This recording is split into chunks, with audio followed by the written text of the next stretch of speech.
Hello, hello, hello. Hello, my name is Mike Searson. I'm with Live Your Life Learning, learning to make your life better. This week will be an interview with Neil King Jr.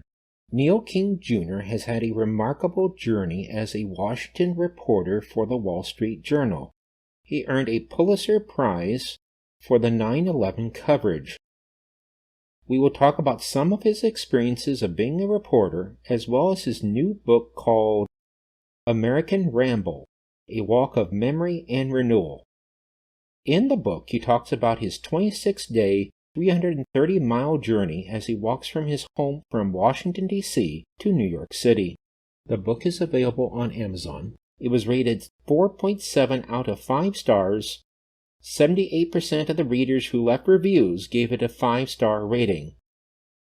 I will provide a link on how a person can purchase the book from a link to Amazon in the podcast and YouTube channel description areas.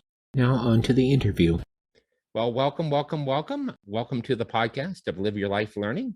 I have Neil King here with me, and we'll just go ahead and get started. You have a very impressive background, by the way. So we'll just go ahead and go through the questions that we have. I do appreciate your time. Thanks, Mike. You have a career as a Washington reporter with the Wall Street Journal. Now, I guess my first question is, how did you become interested in being a reporter? So that's a good question. You know, your podcast is Living and Learning. I did a lot of living and learning through my 20s. I drove a cab in New York City as a student at Columbia. I lived out west. I was a waiter in Santa Fe and worked in a lot of restaurants in San Francisco. I was a private investigator in the Bay Area. I thought through that whole span, I consider myself really to be a writer. I did a lot of writing, but not in an organized way. So I went to journalism school, graduate school at Northwestern. I ended up getting a job in journalism in Tampa, Florida. I ended up going overseas to Prague in the early 90s when that was sort of a place to go. My soon-to-be wife and I went over there together. We became stringers essentially for the Wall Street Journal. They were looking for people to cover in Eastern Europe. We were well poised to do that. Within a year or so, they had brought us on as full-time correspondents for the Wall Street Journal based in Prague, covering all of Eastern Europe. After a little while, we were moved to Brussels. You know, fast forward, we then came to Washington right towards the end of the Clinton administration. And, you know, I remained at the Journal altogether for about 20 years. I was the chief diplomatic correspondent. I covered terrorism up to and after 9/11. I was our national security reporter. That's what I was doing when the jets hit the World Trade Centers. And I changed my beat a number of times. I then became a national political reporter. I covered a number of presidential campaigns. I then covered the international oil industry. And at the end of my time there, I was the global economics editor, ran a whole team of reporters covering the global economic topic and the U.S. economy. And then I left the Journal at the end of 2016. Okay, wow, a lot of variety of experiences there. So you may have already addressed this. You've already addressed this already, but how did you become a reporter specifically for the Wall Street Journal? I know you addressed that a little bit in the prior question. Yeah, so it was a matter of luck and serendipity in a lot of ways. We showed up in Prague, my soon-to-be wife and I. The Journal was looking for some correspondents to cover the Czech and Slovak and East European scene. We were there. We signed on with them, at a really amazing period for covering a whole wildly expanding and opening economic sphere in Eastern Europe. And off we went. And so that was really the full launch of our international careers in particular was over there. Okay, great. And I know you've covered a lot of different topics. The one I was interested in getting more details is I know you covered the 9/11 occurrence. For those that may not know, 9/11 was where terrorists attacked the United States on September 11th, 2001.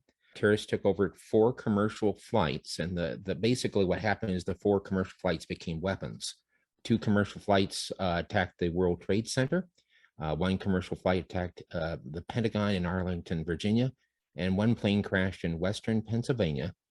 People in the plane on that plane fought back and stopped it from hitting one of its intended targets. But did you want to describe your experience in covering 9/11? Yeah, I mean, we had a big meeting that morning, just, there was a weekly meeting at the Washington Bureau. And I was one of 2 people who were covering national security, terrorism related things. I was the first person at the Wall Street Journal who had actually written a profile of Osama bin Laden. That was a couple of years before that. And so that morning, we're watching CNN and a plane hits one of the World Trade Centers. And then, 45 minutes, 50 minutes later, another plane hits the other trade center. And of course, we realized this was no accident. And, the whole world had been upended in the span of that hour. And the 2 of us, David Cloud and I, were the main people thrust into covering the terrorism side of the story. And, it was a wild day because the Wall Street Journal's international headquarters were part of the World Trade Center complex, not the 2 towers, but some smaller towers. So those buildings were evacuated. And in a lot of ways, we put out the paper from the Washington Bureau, among other places.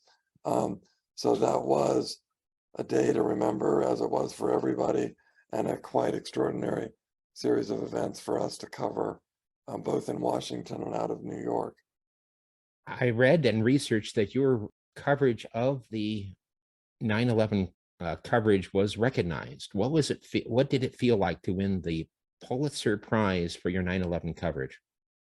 Well, it felt great. It was a team effort. It was a wild, incredibly tumultuous day for the paper as a whole, and a whole team of us had to, leap to the occasion and cover that day and its events. Having lost our main offices downtown, people dispersed all over. We had to resituate. So it was, an emergency setting to cover what was a national and global emergency. So it was very gratifying to have won that Pulitzer as a team, working under very unusual circumstances. Great. Now let's go ahead and change our focus to a book that you have out.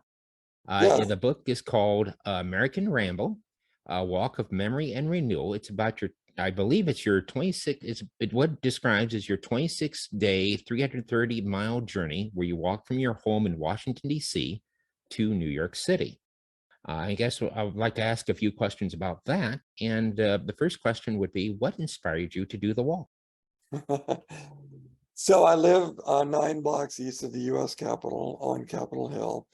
And years before I took the walk, the idea had sort of just struck me.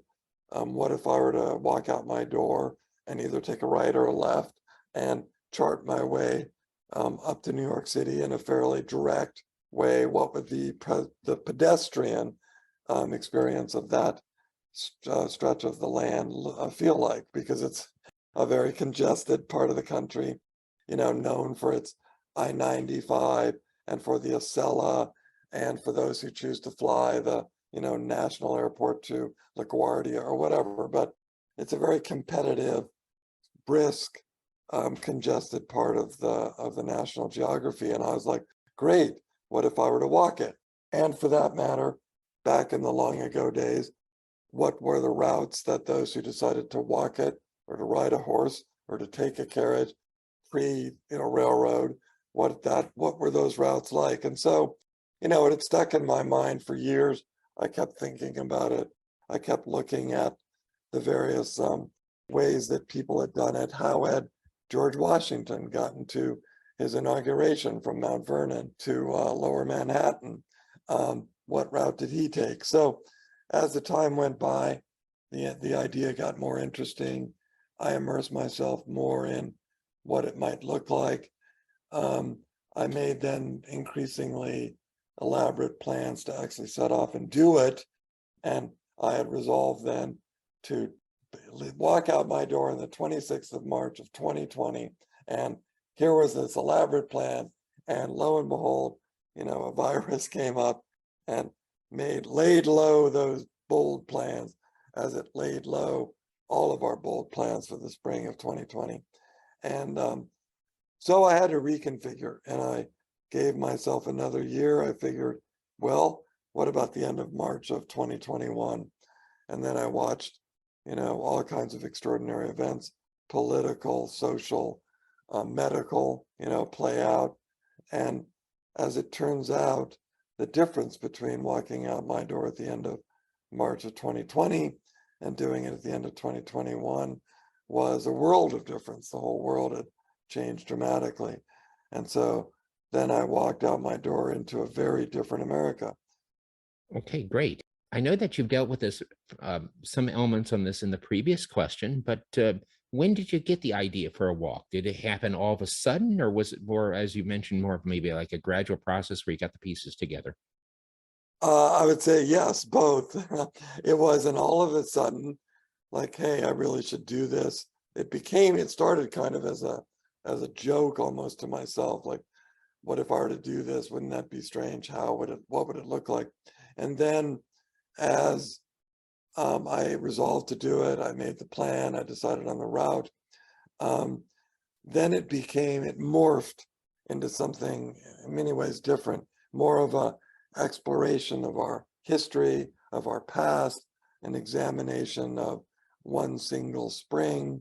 And then when it was put off into the spring of 2021, it became in many ways a close examination of our country, what we were going through at a given time, and all of these topics that have been thrust to the forefront, like who deserves to stand on a statue, what is it that we are as a country from our earliest days, what were the core elements of our foundation, our founding, were we intrinsically a good country founded on ideals of freedom, et cetera, or were we from the beginning a somewhat sketchier mission founded on principles of slavery and forced labor? And there too, I think the answer is both.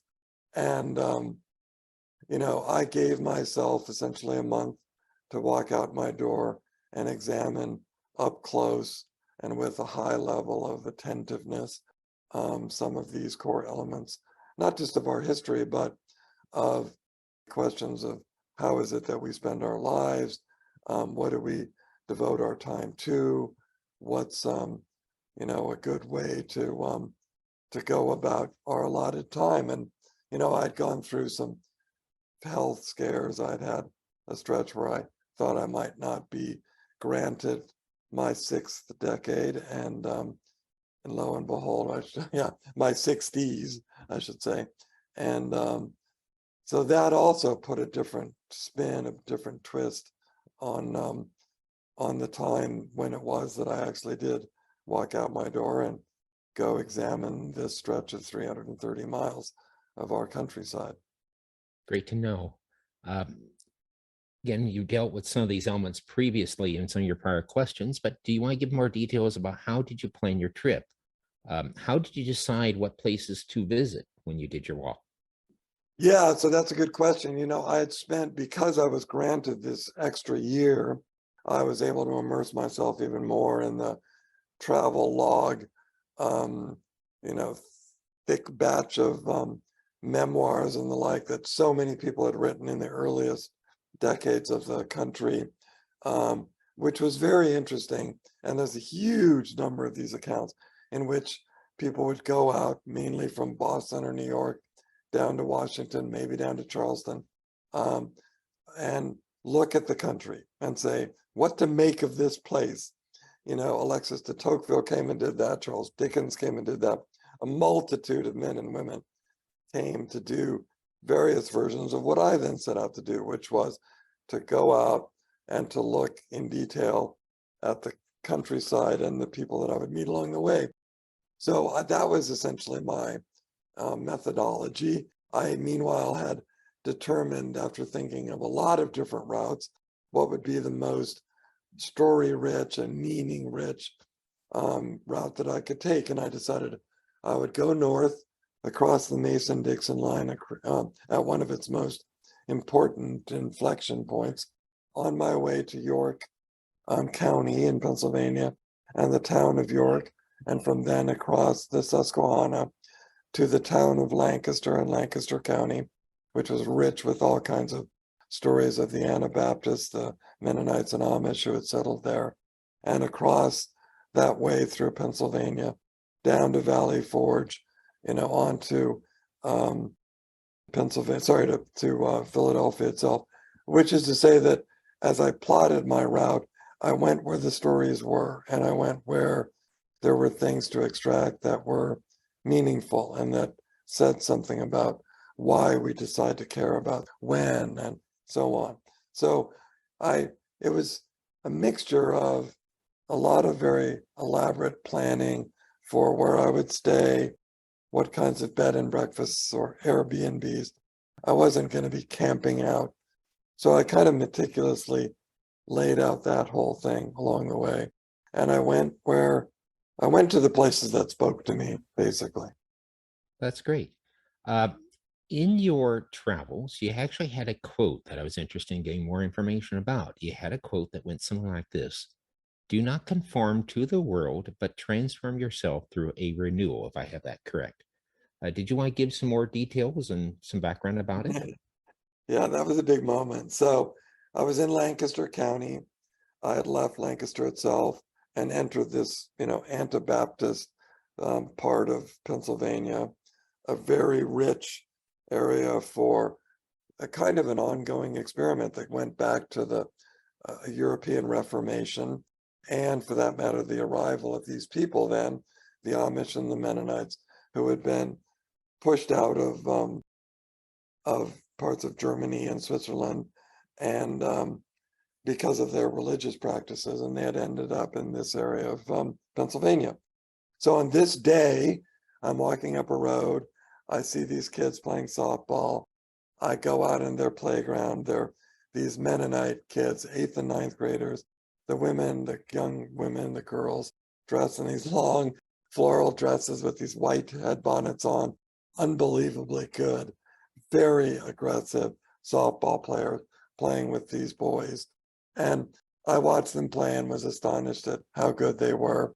And at the end of the game, they all came over and were fascinated by my being there. And their teacher, Neil Weaver, asked me to tell the kids, there were about 25 of them, what I was doing. And we engaged in a great conversation. And one of the young women said, "Mr. Weaver, what if we were to sing for Mr. King?"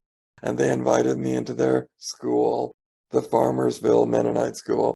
And they got on their risers in the basement and they sang these two extraordinary hymns of the afterlife to me, which were sort of their thankfulness for my having been there on that day, and my, gratitude for the way they lived their lives. And when they went up afterwards to go back to their class, Neil stayed behind, and I asked him, "So tell me about the Mennonites. What makes you tick? What are your core principles?" And he said, "Well, we are non-confrontational. We are pacifist people. We don't engage in wars. We don't engage in lawsuits and the like. And we are nonconformists. We look at the world and we determine what we like about certain things that are happening and what things we don't want to be part of, essentially."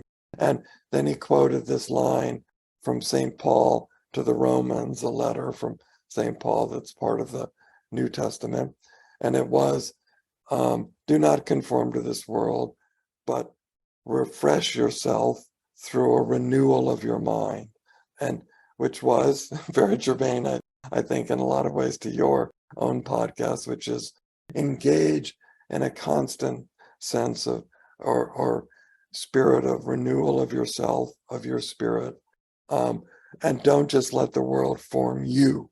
You be an active former of yourself. And when he said that and quoted that line, it really rang a bell to me, because it was very much what my own walk was about, was go out your door, look at the world, look at it as though through fresh eyes, make up your own mind about what it is that these people that you meet along the way are doing. And, that was very much what had happened in that instance. And they welcomed me into their school. They sang for me. Neil Weaver, tossed this line to me that very much formed a lot of aspects of the walk going forward and have actually become a kind of credo of mine going forward since then. And, I have kept in touch with them. I've been back a multitude of times to their school. I did a big event there after the book came out. I've remained in touch with Neil, with a number of these students, with their family. And so it's been a kind of active, ongoing renewal. It's great to hear. So a lot of this probably already was answered in this prior question I just asked you, but did you want to give more details what it was like to have students sing to you when you were you expecting that on your walking journey? No, not at all. I mean, there was, the walk was a mixture of planning. I had planned that afternoon to go meet an archivist, Mennonite archivist, who had these great books that are called The Martyr's Mirror, and that was my destination that day.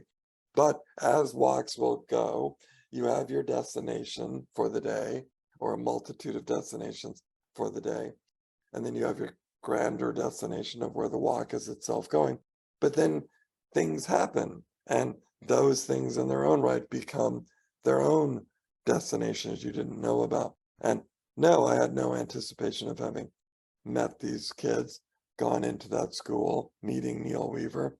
And yet, when it all played out the way it did, it just was so, extraordinary how they were thanking me for being there.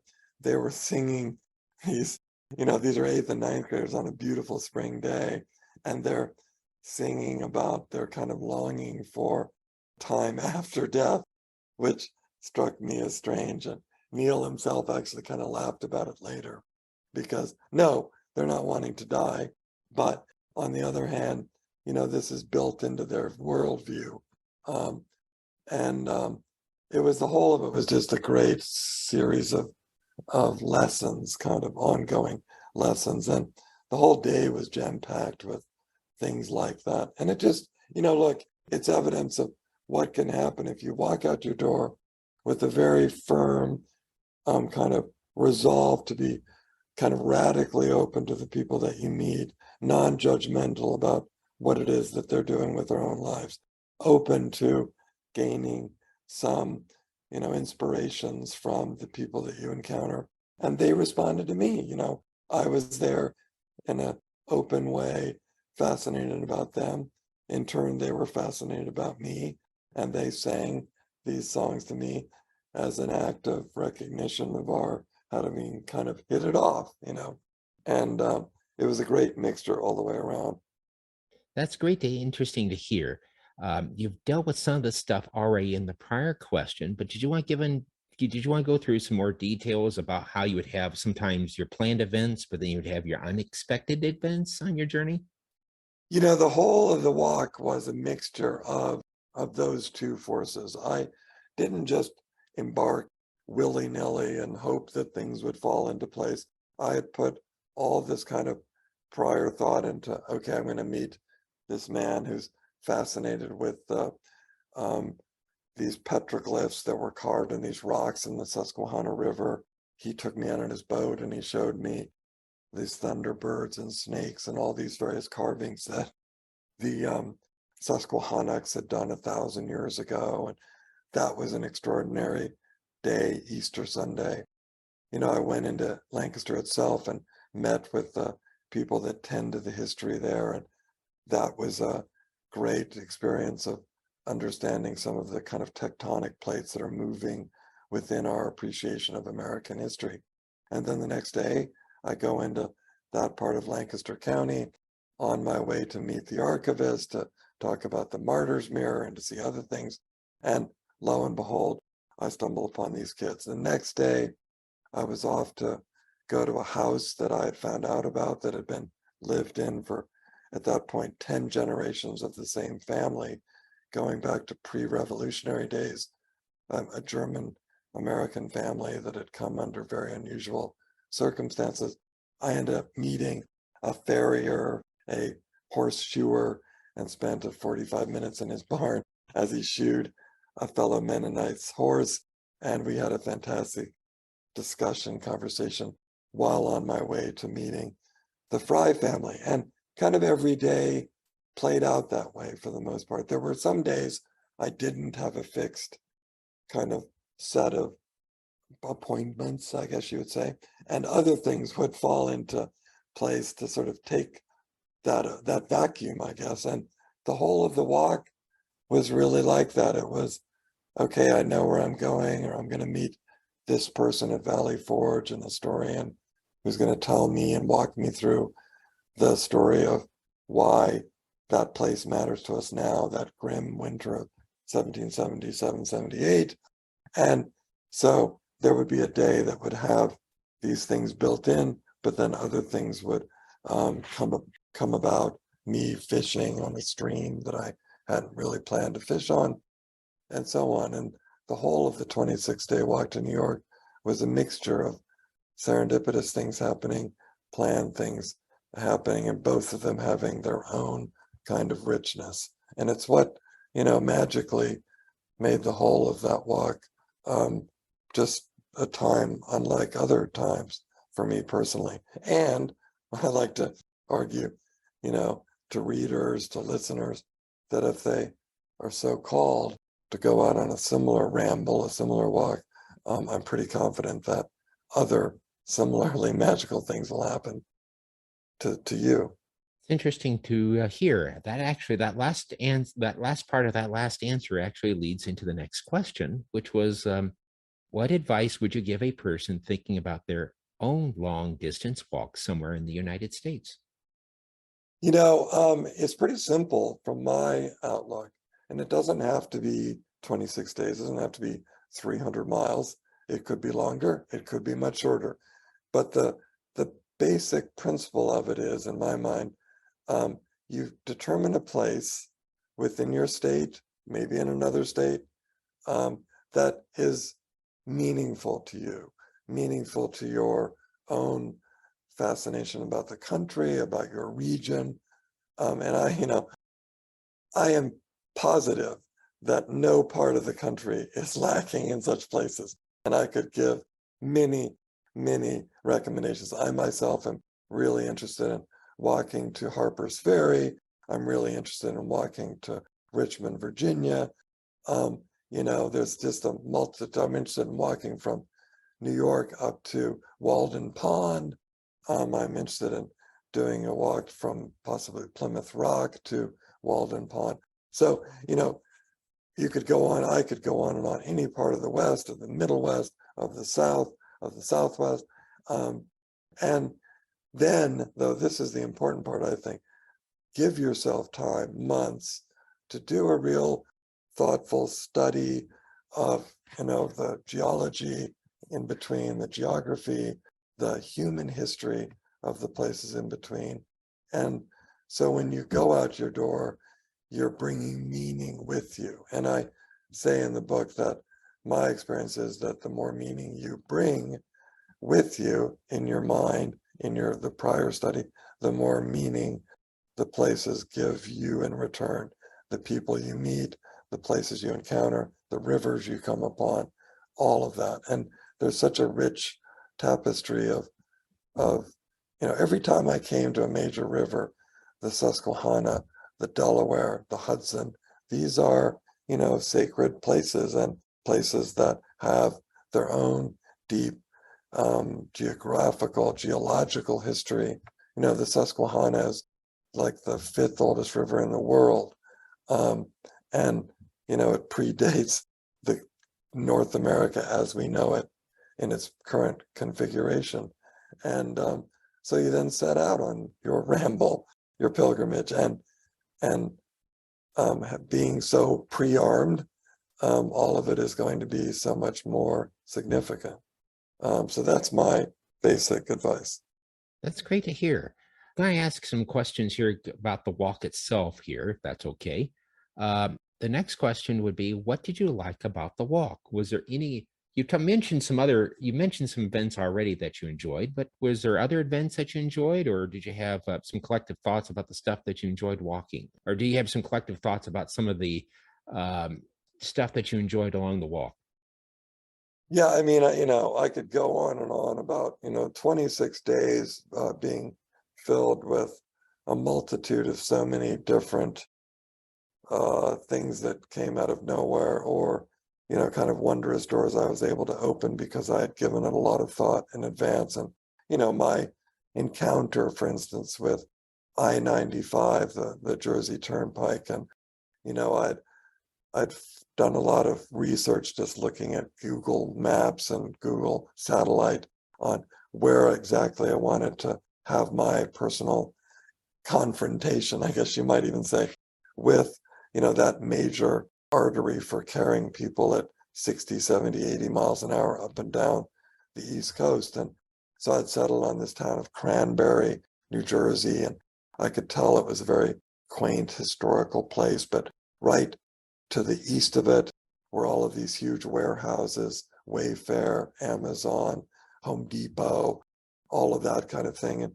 And then winding up between those warehouses was this brook, Cranberry Brook. And I was like, wow, there I could talk to some of the old timers there, the historical people that could tell me the story of their little town. And then I could go up that brook on foot, kind of like, you know, some explorer in Africa or up the Amazon or whatever.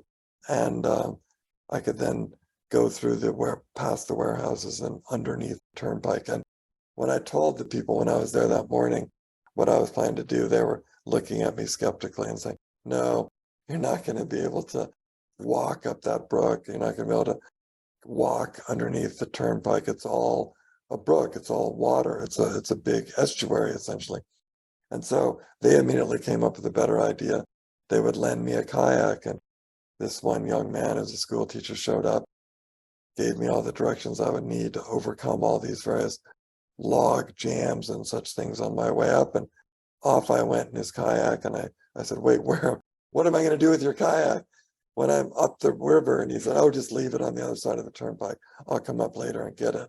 And that's what I did. And it was one of the most extraordinary stretches of the walk, my paddling up that brook and going under the 12 lanes of the freeway and leaving his kayak and continuing on my walk. And, so I went the next day, I went to a landfill that I had very deliberately spotted and thought, wow, if I could go up this active landfill and sort of talk about all of our creating of these new mountains essentially built on our wastefulness and our garbage. And so I reached out to the Middlesex landfill and they said, sure, let us know when you're coming. We'll, give you a guided walk up to the top of the landfill.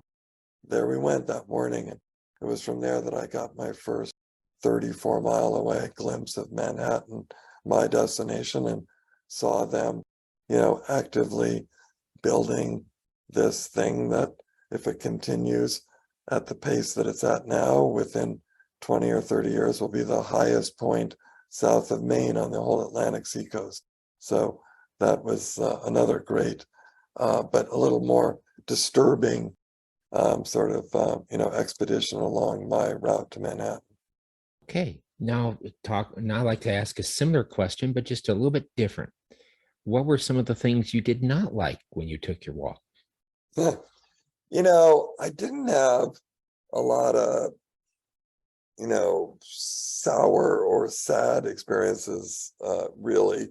I met a few people who were kind of less than generous in offering to fill my water bottle or wanting me to get off their land and stuff like that. But, those were mainly in the early few days. And after that, that kind of experience thankfully kind of waned. And I had instead a lot of experiences with people who, would offer me a free cappuccino or a muffin or a bagel or, all kinds of funny little offerings along the way when they heard what I was doing, and, beers in the evening when I would check in somewhere.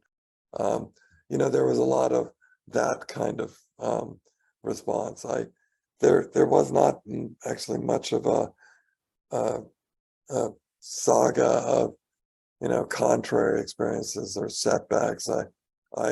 And as I went, I got kind of increasingly adept at presenting myself and getting people to sort of go out of their way to offer me boat rides across bodies of water and that kind of thing. And it became a bit of an exercise in, how do you expand your own sphere of where you feel like you belong, and how do you bring people in so they kind of feel like they belong a part of your own walk. And it was a sort of an exchange of my being welcoming to people as they were in turn welcoming me. And, it becomes a kind of a virtuous circle in a way of being able to do that. And my trip was fairly short, 26 days. I think for those who go on much longer pilgrimages for weeks and weeks and weeks or months and months, I think they could also attest that you just become more and more gifted at that kind of interaction. Okay, that's great. Uh, this is more of a general question, but what were some of your observations and thoughts from having done the walk? What were some thoughts or observations that you gained? I mean, there's a whole multitude of them. That if you set out on a walk like this, what I kind of call American history at 3 miles an hour, that the country you encounter is profoundly different than the country that you've seen and think you might know driving it, that the two worlds cross somewhat similar territory, but they're really not the same place.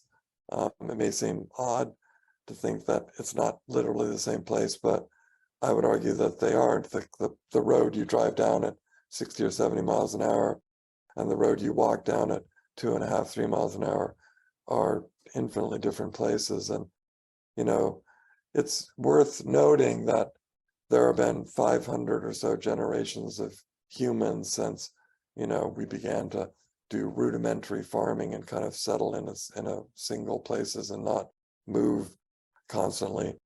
And, of those 500 generations or thereabouts, maybe 10 of them have occurred since steam engines really upended our sense of speed and therefore our sense of time. And in the 4 or 5 generations since the automobile has come around, the regularity of that kind of speed has become our normal way of experiencing the landscape. And, my point is that time that has elapsed since we've become attuned to this sort of sped up travel has been exceedingly brief. And if you have the chance to go back to the other way of being, which was the norm for 490 of those generations, it just reveals to you a world that was the norm throughout so much of human history. And I really urge people to take the time to build a trip. It doesn't have to, it can even be a more, I don't know, vacation-y sort of thing, like let's go to the England and walk the Southwest Coast path, or let's go walk the Camino de Santiago in France and Spain, or let's do some portion of the Appalachian Trail.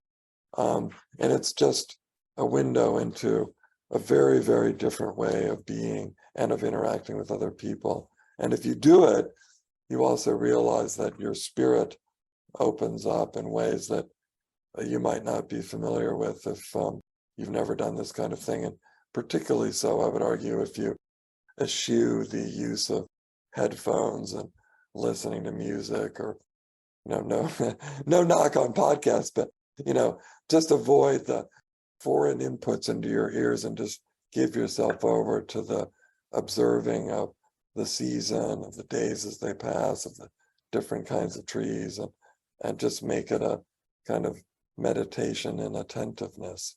That sounds good. So what I've heard from your journey on this journey from when you went to Washington, D.C. to New York City is that you met many different people. And from your experience of being a reporter and those skill sets of meeting people, how did the prior experience of being a reporter help you on your walking journey? Quite a lot, I'll say, because, I've spent the bulk of my life, professionally and otherwise, traveling, inserting myself into other people's lives, asking questions of people, interacting with them. And you become quite good at that. And the better you are at that, the more people respond to you because you have a feel for it. So, despite all that I've said earlier about set out your door, one and all, I do acknowledge that it would be a different experience for people that are a little less adept at it. And, you know, it just helps to know how to get around, how to, in this case, I wasn't having to speak different languages to people because everybody I met spoke English, but still you are, in a way, speaking different languages to people, depending on what kind of environment you are, what sort of people they are. And so that sort of attunedness to, different ways of interacting as a reporter has definitely been helpful. And I've, even before I became a reporter, I hitchhiked all around the country and many, many parts of the world, and had been pretty adept at just putting myself out in weird circumstances in way distant parts of the country. So, my sense of being at ease just out there is certainly a lot higher than the average person's would be. You mentioned that you were in many different places of world hitchhiking. Did you want to describe some of those experiences? Well, yeah, I mean, this is a long ago day now, and I write about this some in the book, the decline and death of hitchhiking as a way that you could get around the United States. But I did that, leading up to and kind of ending in the early 80s. I, traveled all through Mexico and parts of Latin America, hitchhiking. Sounds funny to say that now. I, you know, jumped on trains and even hitchhiked around parts of Asia. I took a whole long trip around the world when I was in my early 20s, during a break during college. And a lot of it was just sort of, rough traveling, not just sort of, taking the established trains and airplanes. Again, a somewhat lost world, but not entirely.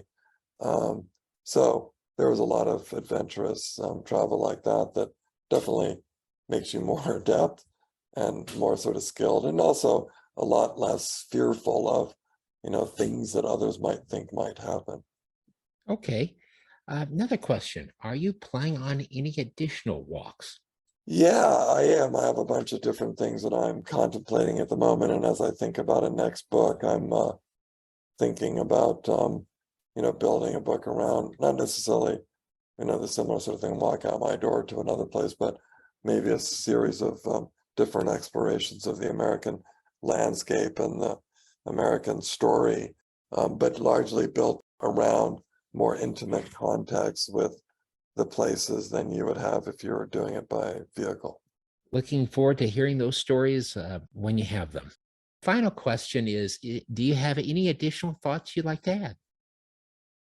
I could add lots of thoughts. I guess my main one for anybody still listening to us at this point is, if you're intrigued, or if you've been mulling something that you thought it would be fun to do. I've had people send me emails. I read your book. I've been thinking for a while about riding my bike across the country. I'm resolved now to do it. And, there is just that, get out there and do it. I talk in the book about exploiting the seams that any of us have in our lives, the little breaks in regular order. You're coming out of college, you've maybe left the military, you might have even lost your job but have some spare cash, or you're going to be like relocating across the country, and take the time to insert something into that time that can make it, stand out time, an unusual time. And it might even be coming out of more unfortunate things like a divorce, or in my case, I'd gone through this whole cancer scare, and when I kind of came out the other end of it, I was like, all right, this is the time to do that thing I've been thinking about doing. And, we only have so much time on Earth, as we know, and we know that, and yet, and many times, we don't quite live with that urgency of that knowledge. And you can craft really magical, really highly unusual experiences by just walking at your door with a certain degree of intention and a certain prior thought.